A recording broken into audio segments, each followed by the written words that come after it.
നമസ്കാരം. കെട്ടിട നിർമ്മാണ സംബന്ധമായ അറിവുകൾ ഷെയർ ചെയ്യുന്ന ഈ പ്രോഗ്രാമിലേക്ക് ഏവർക്കും സ്വാഗതം. ഞാൻ രാജേഷ് മല്ലർക്കണ്ടി. ഇന്നത്തെ വീഡിയോ വീടുകളിൽ വിൻഡോ ഗ്രിൽ, ജനലുകൾക്ക് ഗ്രില്ല് ചെയ്യുന്നതിനെ കുറിച്ചാണ്. വീടുകളിൽ വിൻഡോ ഗ്രിൽസ് ചെയ്യുന്നതിനെക്കുറിച്ച് ഇത്രയൊക്കെ പറയാനുണ്ടോ എന്ന് ചിന്തിച്ചേക്കാം.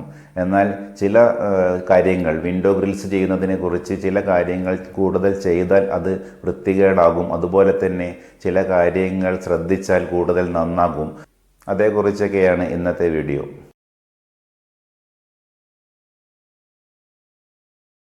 വളരെ മുമ്പൊക്കെ വീടുകളിൽ മരത്തിൻ്റെ ജനലായതുകൊണ്ട് തന്നെ അഴിയിടുന്ന ഒരു രീതിയിലായിരുന്നു ജനലുകൾ ചെയ്തിരുന്നത്. എന്നാൽ അതിനുശേഷം വിൻഡോ ഗ്രിൽസൊക്കെയായി. ഈ വിൻഡോ ഗ്രിൽസ് മുമ്പൊക്കെ നമുക്ക് ഒരു പട്ടയും കമ്പിയും എന്ന രീതിയിൽ ഒരു റൗണ്ട് റോഡും അതോടൊപ്പം തന്നെ ഒരു ഫ്ലാറ്റും ചെയ്തുകൊണ്ട് ഈ ഫ്ലാറ്റിൻ്റെ ഉള്ളിലൂടെ, ഈ പട്ടയുടെ ഉള്ളിലൂടെ കമ്പി കയറ്റിക്കൊണ്ട് മരത്തിൽ തുളയിട്ടുകൊണ്ടുള്ള ഒരു രീതിയിലായിരുന്നു, പട്ടയും കമ്പിയും എന്ന രീതിയിലായിരുന്നു ചെയ്തിരുന്നത്. ഇതിൽ കുറച്ച് പ്രശ്നങ്ങളൊക്കെ ഉണ്ടായിരുന്നു. ഈ മരത്തിലേക്ക് എല്ലാ കമ്പിയും കയറുന്ന സമയത്ത് ഒരുപാട് തുളകൾ ഈ മരത്തിൽ വരുന്നു. അതോടൊപ്പം തന്നെ കുറച്ച് കഴിഞ്ഞിട്ട് ഈ മരത്തിൻ്റെ ജനലുകളിൽ നമ്മൾ ഇനാമൽ പെയിൻ്റാണ് അടിക്കുന്നതെങ്കിൽ അത് ലൈറ്റ് കളേഴ്സൊക്കെ ആണെങ്കിൽ, വൈറ്റൊക്കെ ആണെങ്കിൽ തീർച്ചയായും പെട്ടെന്ന് അതിനുള്ളിൽ നിന്നും ഈ തുരുമ്പ്, MS റോഡ് ആയതുകൊണ്ട് തന്നെ അതിൽ തുരുമ്പ് വന്നിട്ട് കളറ് മാറി അവിടെയെല്ലാം ഈ തുളയുടെ ചുറ്റും റസ്റ്റ് കയറിയിട്ട് ഒരു കറ അവിടെ വരുന്ന ഒരു സ്ഥിതി ഉണ്ടായി. ഈ പട്ടയും കമ്പിയും ജനലുകൾ ഉണ്ടാക്കുമ്പോൾ ആശാരിമാർക്ക് തന്നെ ചെയ്യാൻ സാധിക്കുമായിരുന്നു. കാരണം ഇൻഡസ്ട്രിയിൽ നിന്നും ഇത് കട്ട് ചെയ്ത് കൊണ്ടുവന്നിട്ട് പിന്നീട് ഇവർ തുളച്ചിടുന്ന ഒരു രീതിയിലായിരുന്നു ചെയ്തിരുന്നത്. എന്നാൽ പിന്നീട് ഇൻഡസ്ട്രിയൽ വർക്ക് തന്നെയായിട്ട് ഇതിന് ചുറ്റും ഒരു ഗ്രില്ല് എന്ന രീതിയിൽ പട്ട വെച്ചുകൊണ്ട് അതിൽ ഗ്രില്ല് സെറ്റ് ചെയ്യുന്ന ഒരു രീതിയിൽ, പിന്നീട് സ്ക്രൂ ചെയ്യുന്ന ഒരു രീതിയിൽ ഇൻഡസ്ട്രിയൽ വർക്കുകൾ തന്നെ മാത്രമായി ചെയ്തുകൊണ്ടിരുന്നു. എന്നാൽ ഇത് സ്ക്രൂ ടൈപ്പ് ആയതുകൊണ്ട് തന്നെ ചിലർക്കെല്ലാം പേടിയുണ്ടായിരുന്നു. ഈ സ്ക്രൂ അയച്ചിട്ട് കള്ളന് കയറാൻ പറ്റില്ല എന്നൊക്കെ പലരും പറഞ്ഞു. എന്നാൽ മറ്റൊരു കാര്യം, ഈ സ്ക്രൂ പെയിൻ്റൊക്കെ അടിച്ച് കഴിഞ്ഞിട്ട് നമ്മൾ സ്ക്രൂ ഡ്രൈവർ ഇട്ട് തിരിച്ചാലൊന്നും ഇത് അത്ര പെട്ടെന്നൊന്നും കിട്ടില്ല. വീടിൻ്റെ ഉള്ളിൽ നിന്ന് തന്നെ ഇത് സ്ക്രൂ അയച്ചെടുക്കാൻ നമുക്ക് സാധിക്കില്ല. അതുകൊണ്ട് തന്നെ പുറത്തു നിന്നും ഇത് സ്ക്രൂ അയക്കാൻ നല്ല പ്രയാസമാണ്. അത് വളരെ ബുദ്ധിമുട്ടുള്ള ഒരു കാര്യമാണ്. എന്നാലും ആളുകൾക്ക് അതൊരു സംശയമായിരുന്നു, ഇങ്ങനെ കള്ളന് കയറാൻ പറ്റില്ല എന്നൊക്കെ ചോദിക്കുന്ന ആളുകൾ ഉണ്ടായിരുന്നു. എന്നാൽ അതിനേക്കാളും എളുപ്പത്തിൽ കള്ളന് ഫ്രണ്ട് ഡോറിൽ കൂടെയോ ബാക്ക് ഡോറിൽ കൂടെയോ ഈസി ആയിട്ട് കയറാനുള്ള ഒരു സൗകര്യമുണ്ട്. ഈ സ്ക്രൂ അയച്ചിട്ടൊന്നും കള്ളന് കയറേണ്ട ആവശ്യമൊന്നുമില്ല. അതുകൊണ്ട് തന്നെ അങ്ങനെ ചെയ്യുന്നതിൽ പേടിക്കാനൊന്നുമില്ല. ഇങ്ങനെ ചെയ്യുമ്പോൾ ഒരു അഡ്വാൻറ്റേജും ഡിസ്അഡ്വാൻറ്റേജും ഉണ്ട്. കാരണം നമ്മൾ ഈ തുളച്ച് കയറ്റുന്ന പട്ടയും കമ്പിയും നമ്മൾ തുളച്ച് കയറ്റുമ്പോൾ കറക്റ്റ് മാർക്ക് ചെയ്ത് നമ്മൾ തുളച്ച് കയറ്റുമ്പോൾ എന്തെങ്കിലും ഒരു ചെറിയ വ്യത്യാസം, ഒരു MM-ൻ്റെ വ്യത്യാസം ഏതെങ്കിലും ഒരു തുളയിൽ വന്നു കഴിഞ്ഞാൽ ചിലപ്പോൾ തെറ്റിയിട്ട് ഇത് വ്യത്യാസം വരുന്ന രീതിയിലേക്ക് പോവുകയാണെങ്കിൽ നമ്മൾ ഈ കമ്പി അടിച്ച് കയറ്റുന്ന സമയത്തൊക്കെ ചെറിയ പൊളച്ചലുകൾ, കാരണം കറക്റ്റ് ലൈനിൽ പോവാതെയൊക്കെ വരും. അത് അത്രയും കറക്റ്റായിട്ട് ചെയ്യേണ്ട ഒരു കാര്യമുണ്ട്. എന്നാൽ തുള മാറ്റിയിടുന്ന ഈ കാര്യങ്ങൾ മരത്തിൽ ചെയ്യേണ്ട ഒരു കാര്യം ഇതിൽ വരാത്തത് കൊണ്ട് തന്നെ, സ്ക്രൂ ടൈപ്പ് ആയതുകൊണ്ട് തന്നെ ഈ ഗ്രില്ല്, ഈ പട്ട വെച്ചിട്ട് കറക്റ്റ് മെഷർമെൻറ്റിൽ ഇൻഡസ്ട്രിയിൽ നിന്നും ആ ഗ്രില്ല് നമുക്ക് ഉണ്ടാക്കി കൊണ്ടുവരാൻ സാധിക്കും. അത് ഒരു അഡ്വാൻറ്റേജ് ആണ്. എന്നാൽ അതോടൊപ്പം തന്നെ വേറൊരു പ്രശ്നം, ഇങ്ങനെ കൊണ്ടുവരുന്ന ഗ്രിൽസിന് എന്തെങ്കിലും ചെറിയ പ്രശ്നം ഉണ്ടെങ്കിൽ തീർച്ചയായും സ്ക്രൂ ചെയ്യുന്ന സമയത്ത് അത് കറക്റ്റ് സീറ്റിംഗ് ആവാതെ കുടുങ്ങാതെ കിടക്കും. കാരണം എവിടെയെങ്കിലും ഒരു കോങ്കുത്ത്, മട്ടമല്ലാത്ത ഒരു സ്ഥിതി വരികയാണെങ്കിൽ തീർച്ചയായും ഇതിൽ കൊള്ളിക്കാൻ കഴിയില്ല. അങ്ങനെ വരുന്ന സമയത്ത് അവിടെ ചെറിയൊരു ഗ്യാപ്പ് ഉണ്ടാവും. ഏതെങ്കിലും ഒരു സ്ഥലത്ത് കറക്റ്റ് സീറ്റിംഗ് ആവാതെ നിൽക്കുമ്പോൾ അവിടെ ഒരു ചെറിയ ഗ്യാപ്പ് ഉണ്ടാവും. അത് അവിടെ സെറ്റ് ചെയ്യാനുള്ള ഒരു ബുദ്ധിമുട്ടുണ്ട്. പിന്നെ അത് MC-ലൊക്കെ എന്തെങ്കിലും വെച്ചിട്ട് അടയ്ക്കുന്ന ഒരു രീതിയിലായിരിക്കും ചെയ്യുക. അതുകൊണ്ട് തന്നെ അതിൻ്റെ ഇൻഡസ്ട്രിയിൽ നിന്നും എന്തെങ്കിലും ഒരു പ്രശ്നം സംഭവിച്ചാൽ ഇതിൽ കൊള്ളാത്തൊരവസ്ഥ വരും. അതുപോലെ തന്നെ മരത്തിൻ്റെ കാര്യത്തിലായാലും മരത്തിന് എന്തെങ്കിലും ഒരു MM-ൻ്റെ ഒരു മട്ടം പോകുന്ന ഒരു സ്ഥിതി വന്നിട്ടുണ്ടെങ്കിൽ ഇത് കൊള്ളാതെ വരും. അതുകൊണ്ട് തന്നെ ഇങ്ങനെ ഇൻഡസ്ട്രിയൽ ഗ്രില്ല് ചെയ്യുന്ന സമയത്ത് നല്ലതായിട്ടും ചീത്തയായിട്ടും ഇത് വരാനുള്ള ഒരു സാധ്യത ഉണ്ടാകാറുണ്ട്. പിന്നീട് മറ്റൊരു രീതിയിലും ഗ്രിൽസ് ഉണ്ടാക്കി. കാരണം ഈ ഔട്ട് സൈഡിലൂടെ നമുക്ക് പട്ട വെക്കാതെ ഗ്രില്ല് ചെയ്തുകൊണ്ട് വരും. കാരണം അത് കറക്റ്റ് അളവിൽ എല്ലാം ചെയ്ത് വന്നതിന് ശേഷം ചില ഭാഗങ്ങൾ മാത്രം കമ്പി തുളച്ചു കയറ്റുന്ന ഒരു രീതിയിൽ. കാരണം ഈ ചുറ്റുഭാഗത്തും മരത്തിൽ തുളയിടാതെ, എല്ലാം മുകളിലാണെങ്കിൽ ഒരു 2 എണ്ണം, താഴെ 2 എണ്ണം, അത് ചിലപ്പോൾ പട്ടയായിരിക്കാം. അതുപോലെ തന്നെ ഇതിൻ്റെ വലതുവശത്തും ഇടതുവശത്തുമൊക്കെ ആയിട്ടുള്ള 1-2 റോഡുകൾ മാത്രം, മുകളിൽ ഒരു റോഡ് കയറിയിട്ടുണ്ടെങ്കിൽ അല്ലെങ്കിൽ 2 എണ്ണം കയറിയിട്ടുണ്ടെങ്കിൽ മിഡിലിൽ കയറും. അതുപോലെ തന്നെ അതിൻ്റെ താഴെ 1-2 കമ്പി കയറുന്ന വിധത്തിലും ഇങ്ങനെയൊക്കെ ചെയ്യാൻ തുടങ്ങി. അപ്പോൾ ഈ തുളയുടെ എണ്ണം കുറയും എന്ന ഒരു കാര്യം വന്നു.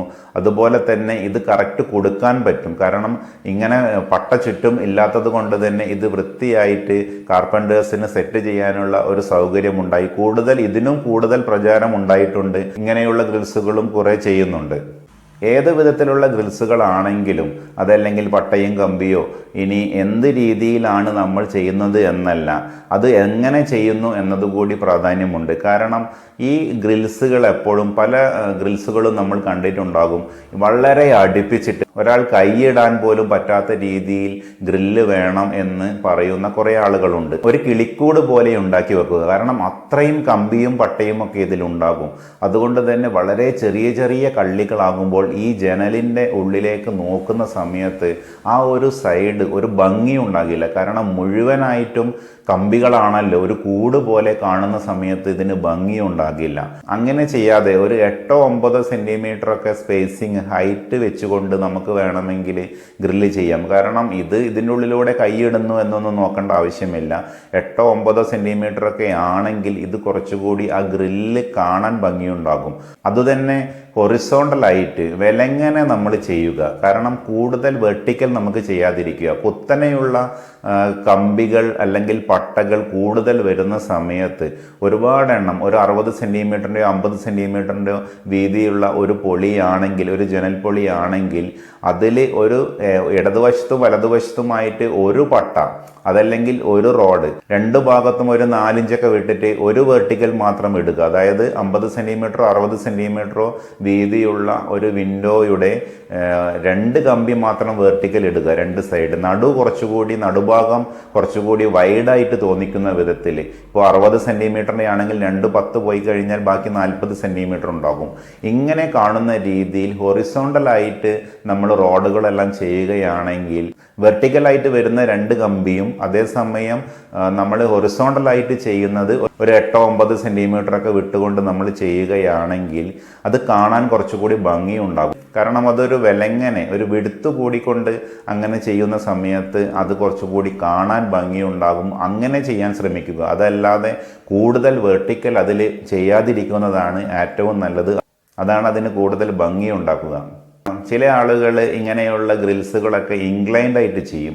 ഒരു വിൻഡോ ഗ്രില്ല് നമ്മൾ വിലങ്ങനെ പ്ലേസ് ചെയ്യാതെ ഇങ്ങനെ ചെരിച്ചിട്ട് ഇൻക്ലൈൻഡ് ആയിട്ട് ചെയ്യും. ഇങ്ങനെ ചെയ്യുന്ന സമയത്ത് ഒരുപാട് നമ്മളെപ്പോഴും ഒരു ബിൽഡിങ്, ആ വീടൊക്കെ ഇരിക്കുന്നത് ഒരു വെർട്ടിക്കലോ അല്ലെങ്കിൽ ഹൊറിസോണ്ടലോ ആയിട്ടുള്ള ഒരു രീതിയിലാണ്. കുത്തനെയോ വിലങ്ങനെയോ ആയിട്ടുള്ള ഒരു കാര്യങ്ങളാണല്ലോ നമ്മൾ പലതും ചെയ്തു വെക്കുന്നത്. ഇങ്ങനെ ഇൻക്ലൈൻഡ് ആയിട്ടുള്ള കാര്യങ്ങൾ വീടിൻ്റെ ചില ഭാഗങ്ങളിലെല്ലാം ചിലപ്പോൾ ഭംഗിയുണ്ടാകും. എന്നാൽ വിൻഡോനെ സംബന്ധിച്ച് വിൻഡോ ഗ്രിൽസിൽ ഇങ്ങനെ ഇൻക്ലൈൻഡ് ആയിട്ട് ചെയ്യുന്ന സമയത്ത് അതിന് ഭംഗി ഉണ്ടാകില്ല. കൂടുതൽ നല്ലത് ഇങ്ങനെ വിലങ്ങനെ ഹൊറിസോണ്ടൽ ആയിട്ടുള്ള റോഡുകൾ ചെയ്യുന്നത് തന്നെയാണ്. ഇപ്പോൾ പോളിഷ് റോഡുകൾ ഇറങ്ങിയിട്ടുണ്ട്. കാരണം പോളിഷ് റോഡുകളാകുമ്പോൾ കൂടുതൽ ഗ്രില്ലിന് വില കൂടും. കാരണം MS റോഡിനേക്കാളും പോളിഷ് റോഡിന് റേറ്റ് കൂടുതലാണ്, എന്നാൽ ഫിനിഷിങ്ങും കൂടുതലാണ്. കാരണം ഇതിൻ്റെ എഡ്ജ് എല്ലാം, പോളിഷ് റോഡിൻ്റെ എഡ്ജ് വളരെ നല്ല രീതിയിലുള്ളതാണ്. അതുകൊണ്ട് തന്നെ കൂടുതൽ ഭംഗി ഉണ്ടാകും. അതുകൊണ്ട് തന്നെ പോളിഷ് റോഡുകൾ ഇന്ന് നല്ല രീതിയിൽ പ്രചാരത്തിലുണ്ട്. കൂടുതൽ ആളുകൾ പോളിഷ് റോഡുകൾ വെച്ച് വിൻഡോസ് ചെയ്യുന്നുണ്ട്. ചിലരൊക്കെ സ്റ്റെയിൻലെസ് സ്റ്റീലിൻ്റെ ഗ്രിൽസൊക്കെ ചെയ്യുന്നുണ്ട്. കാരണം വിൻഡോ ഗ്രിൽസുകളായിട്ട് സ്റ്റെയിൻലെസ് സ്റ്റീൽ SS-ൻ്റെ റോഡുകളെല്ലാം, ഇത് കൂടുതൽ പെയിൻറ്റിങ് വേണ്ട, അതുകൊണ്ട് തന്നെ ഭംഗിയുണ്ടാകും എന്ന രീതിയിലാണ് അങ്ങനെ ചെയ്യുന്നത്. എന്നാൽ ഇതിൻ്റെ ഒരു പ്രശ്നം, ഇത് കൂടുതൽ ശ്രദ്ധിക്കപ്പെടുന്നു എന്നുള്ളതാണ്. കാരണം നമുക്ക് വിൻഡോ ഗ്രിൽസൊന്നും കൂടുതൽ നമ്മളത് ശ്രദ്ധിക്കുന്ന രീതിയിൽ ചെയ്യാതിരിക്കുന്നതാണ് നല്ലത്. കാരണം ഒരു ജനൽ ചെയ്ത് കഴിഞ്ഞിട്ട് അതിൻ്റെ ഗ്രില്ലിലേക്ക് കൂടുതൽ ശ്രദ്ധ പോകുന്നുണ്ടെങ്കിൽ അത് ഭംഗി കുറയ്ക്കും. അതുകൊണ്ട് തന്നെ സ്റ്റെയിൻലെസ് സ്റ്റീലിൻ്റെയൊക്കെ ഗ്രിൽസ് ചെയ്യുന്ന സമയത്ത് അവിടെ കൂടുതൽ ശ്രദ്ധ അങ്ങോട്ട് പോകും. അതുകൊണ്ട് തന്നെ കുറച്ച് ഗ്ലോസി ആയിട്ടുള്ള കാര്യങ്ങൾ ചെയ്യാതെ മാറ്റ് ഫിനിഷിങ്ങിലുള്ള കുറച്ച് കാര്യങ്ങൾ, ഇപ്പം നമ്മൾ സ്റ്റെയിൻലെസ് സ്റ്റീൽ ആണെങ്കിൽ മാറ്റ് ഫിനിഷിംഗ് ആണെങ്കിൽ നമുക്ക് ചെയ്യാം. എന്നാൽ ഈ സ്റ്റെയിൻലെസ് സ്റ്റീലിൻ്റെ ആകെയുള്ള ഒരു പ്രശ്നം, ഇത് പിന്നീട് ഈർപ്പം തട്ടിയാലൊക്കെ സ്റ്റെയിൻലെസ് സ്റ്റീൽ ആണെങ്കിൽ പോലും അതിന് ചെറിയ കുത്തുകളെല്ലാം വീഴുന്നുണ്ട്. നമ്മളിങ്ങനെ ചെയ്യുന്ന ഈ സ്റ്റെയിൻലെസ് സ്റ്റീൽ റോഡ്സ് ഒക്കെ പിന്നീട് ഇങ്ങനെ കേടാവുന്ന ഒരു അവസ്ഥ വരും. ഈർപ്പം തട്ടുന്ന സമയത്ത് പല SS റോഡുകളും ഇങ്ങനെ കംപ്ലൈൻറ്റ് വരുന്നുണ്ട്. അതുകൊണ്ട് തന്നെ SS ഫിനിഷിങ് ആദ്യം കുറച്ച് ഭംഗിയുണ്ടെങ്കിൽ പിന്നീട് പ്രശ്നം ഉണ്ടാക്കുന്നുണ്ട്. അതുമാത്രമല്ല, ആ വീട്ടിൽ കുറേ കാലം ആരും താമസിക്കുന്നില്ലെങ്കിൽ ഇതെല്ലാം കേടാവാനുള്ള സാധ്യത കൂടുതലാണ്. കാരണം SS നമ്മൾ എപ്പോഴും തുടച്ചുകൊണ്ടിരിക്കണം. നമ്മൾ ഉപയോഗിക്കുന്നുണ്ടെങ്കിൽ മാത്രമേ അതിന് ഫിനിഷിംഗ് ഉണ്ടാവുകയുള്ളൂ. കുറേ കാലം നമ്മൾ വീട് അടച്ചിട്ട് പോവുകയാണെങ്കിൽ ഇതെല്ലാം കേടാവും. പിന്നെ നമ്മളിതൊക്കെ ബഫ് ചെയ്തെടുക്കേണ്ട കുറച്ച് ബുദ്ധിമുട്ടുകളെല്ലാം വരും. അത് കുറച്ച് പ്രയാസമാണ് നമുക്ക്. എന്നാൽ പെയിൻറ്റിങ് ആകുമ്പോൾ അങ്ങനത്തെ പ്രശ്നങ്ങളൊന്നുമില്ല. നമ്മൾ കൂടുതലൊന്നും ആ ഭാഗത്തേക്കൊന്നും നമ്മൾ അങ്ങനെ ശ്രദ്ധിക്കില്ല. പെയിൻ്റൊക്കെ കുറച്ച് കാലം കഴിഞ്ഞിട്ട് 4-5 വർഷം കഴിഞ്ഞിട്ട് നമുക്ക് വീണ്ടും പെയിൻറ് ചെയ്യാം. അതുകൊണ്ട് തന്നെ പെയിൻ്റാണെങ്കിൽ വലിയ ബുദ്ധിമുട്ടുകളൊന്നും നമുക്ക് ഇല്ലെങ്കിലും SS കുറച്ച് വർഷങ്ങൾ കഴിയുമ്പോൾ മോശമാകാനുള്ള സാധ്യത ഏറെയാണ്. അതുപോലെ ഈ വിൻഡോസൊക്കെ വളരെ വീതി കൂടിയ പൊളികളാണെങ്കിൽ നമുക്ക് ഒരുപാട് വീതിയിൽ നമുക്ക് വലിയ സൈസ് തോന്നിക്കാൻ വേണ്ടി ചില സ്റ്റെയർകേസിൻ്റെ ചില ഏരിയകളിലോ അതല്ലെങ്കിൽ വലിയ ഓപ്പണിങ്ങുകൾ നമ്മൾ കൊടുത്തിട്ട് അതിൽ ഗ്ലാസ് ചെയ്യുന്നുണ്ടെങ്കിൽ തീർച്ചയായും വിൻഡോ എന്ന രീതിയിൽ വിൻഡോ ഗ്രിൽസ് ഇട്ട് ചെയ്യാതെ അത് ടഫ് ആൻഡ് ഗ്ലാസ് ഒക്കെ ചെയ്യുക. അങ്ങനെ ചെയ്യുകയാണെങ്കിൽ നമുക്ക് ഗ്രില്ല് അവിടെ ഒഴിവാക്കാം. കാരണം ഗ്ലാസ്സിന് കുറച്ച് പണം കൂടുതൽ ചെലവഴിച്ചാലും അത് വളരെ ഭംഗിയുണ്ടാകും. കാരണം വലിയ ഓപ്പണിങ്ങുകളിലെല്ലാം ഗ്രിൽസ് ഇങ്ങനെ കൂടുതൽ ഏരിയ കാണുമ്പോൾ അങ്ങോട്ട് നോക്കുന്ന സമയത്ത് ഭംഗിയുണ്ടാകില്ല. ആ പുറത്തേക്കുള്ള കാഴ്ച നമുക്ക് നഷ്ടപ്പെടും. അതുകൊണ്ട് തന്നെ അങ്ങനെയുള്ള വലിയ ഓപ്പണിങ്ങുകൾ ഗ്ലാസ് ചെയ്യാനുണ്ടെങ്കിൽ ടഫ് ആൻഡ് ഗ്ലാസ് ചെയ്തിട്ട് നമുക്ക് ചെയ്യാവുന്നതാണ്. കമ്പി ഗ്രിൽസൊക്കെ നമ്മൾ ഒഴിവാക്കുക. പുറത്തേക്കുള്ള കാഴ്ച കൂടുതൽ ഭംഗിയുണ്ടാക്കാനാണ് ഇങ്ങനെ പറയുന്നത്.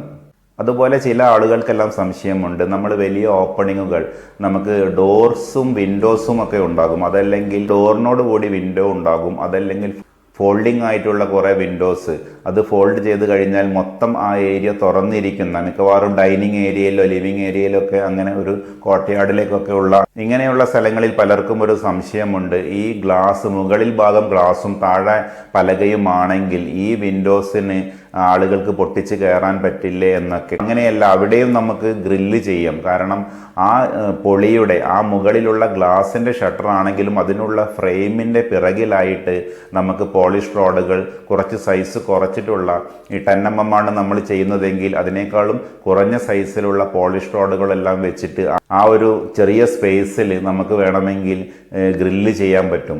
ഇങ്ങനെ വളരെ സിമ്പിളായിട്ട് ഗ്രിൽസ് അതിൻ്റെ ഉള്ളിൽ കുടുക്കി ചെയ്യാൻ പറ്റും. അങ്ങനെയാകുമ്പോൾ നമുക്ക് ഗ്ലാസ് പൊട്ടിച്ചാലും ഇങ്ങനെ ഗ്രില്ല് പിറകിലുള്ളത് കൊണ്ട് കുറച്ച് നമുക്ക് സേഫ്റ്റി ഉണ്ടെന്ന് പറയാം. അതുപോലെ ഈ ഗ്രില്ലിന് പെയിൻ്റ് അടിക്കുന്ന സമയത്തും ശ്രദ്ധിക്കേണ്ടതുണ്ട്. മുമ്പൊക്കെ നമ്മൾ ബ്ലാക്ക് ആൻഡ് വൈറ്റ് ഇങ്ങനെ ഒരു രീതിയിലായിരുന്നു ഗ്രിൽസ് ചെയ്തിരുന്നത്. കറുപ്പും വെളുപ്പും ഇടകലർത്തി നമ്മൾ ചെയ്തിരുന്നു. വൈറ്റ് കളേഴ്സ് മാത്രം ചെയ്തിരുന്നു, ബ്ലാക്ക് കളേഴ്സ് മാത്രം ചെയ്തിരുന്നു. ഇങ്ങനെ ഏത് കളറും നമുക്ക് അടിക്കാം. എന്നാൽ കുറച്ച് ലൈറ്റ് കളേഴ്സ് കാണുമ്പോഴാണ് കൂടുതൽ ഭംഗി. അതുകൊണ്ട് തന്നെ നമുക്ക് സ്മോക്ക് ഗ്രേ പോലെയുള്ള ഒരു ഷെയ്ഡുകളെല്ലാം ഒരു ഗ്രേയിൽ നിന്ന് മാറി വരുന്ന അത്രയും ലൈറ്റ് ആയിട്ടുള്ള സ്മോക്ക് ഗ്രേ ഒക്കെ ആകുമ്പോൾ വളരെ ലൈറ്റ് ഷെയ്ഡാണ്. എന്നാൽ കൂടുതൽ കറുപ്പ് പോലെ ഇരുണ്ട് കിടക്കില്ല, വെളുപ്പ് പോലെ കൂടുതൽ പെട്ടെന്ന് അഴുക്കാകില്ല. അതുകൊണ്ട് തന്നെ ഇങ്ങനെയുള്ള ഒരു ഷെയ്ഡ്സ് ഒക്കെ ആണെങ്കിൽ ലൈറ്റ് ഷെയ്ഡായിട്ട് കിട്ടുകയും ചെയ്യും. അതോടൊപ്പം തന്നെ പെട്ടെന്ന് വൃത്തികേടാകാതെയും നമുക്ക് കിട്ടും. അതുകൊണ്ട് തന്നെ പെട്ടെന്ന് ശ്രദ്ധയിൽപ്പെടുന്ന രീതിയിൽ ഡാർക്ക് ഷെയ്ഡ്സ് ഒന്നും അടിക്കാതെ ലൈറ്റ് ഷെയ്ഡുകൾ അടിച്ചുകൊണ്ട് ഗ്രില്ലിന് അധികം പ്രാധാന്യം കൊടുക്കാതിരിക്കുക. കാരണം നമ്മൾ ബാക്കിയുള്ള ഇൻറ്റീരിയറുകളും മറ്റും ഫർണിഷിങ്ങുകളും ഒക്കെയാണ് നമുക്ക് കൂടുതൽ ഭംഗി ഉണ്ടാക്കേണ്ടത്. ഗ്രിൽസിലേക്ക് നമ്മുടെ ശ്രദ്ധ പോകാതിരിക്കാൻ വേണ്ടി ലൈറ്റ് ഷെയ്ഡുകളെല്ലാം കൊടുത്തുകൊണ്ട് നിങ്ങളുടെ വീടിൻ്റെ ഗ്രിൽസ് നന്നാവുന്നതോടുകൂടി മനോഹരമാകുന്നതോടുകൂടി നിങ്ങളുടെ വീട് കൂടി മനോഹരമാകും എന്ന് ഓർമ്മിപ്പിക്കാൻ കൂടിയാണ് ഈ വീഡിയോ. ഏതായാലും ഈ വീഡിയോ നിങ്ങൾക്ക് ഇഷ്ടപ്പെട്ടെങ്കിൽ തീർച്ചയായും ലൈക്ക് ചെയ്യുക, കമൻറ്റ് ചെയ്യുക, ഷെയർ ചെയ്യുക. ആരെങ്കിലും സബ്സ്ക്രൈബ് ചെയ്തിട്ടില്ലെങ്കിൽ തീർച്ചയായും സബ്സ്ക്രൈബ് ചെയ്യുക. മറ്റൊരു വീഡിയോയുമായി വീണ്ടും വരുന്നതായിരിക്കും. നന്ദി, നമസ്കാരം.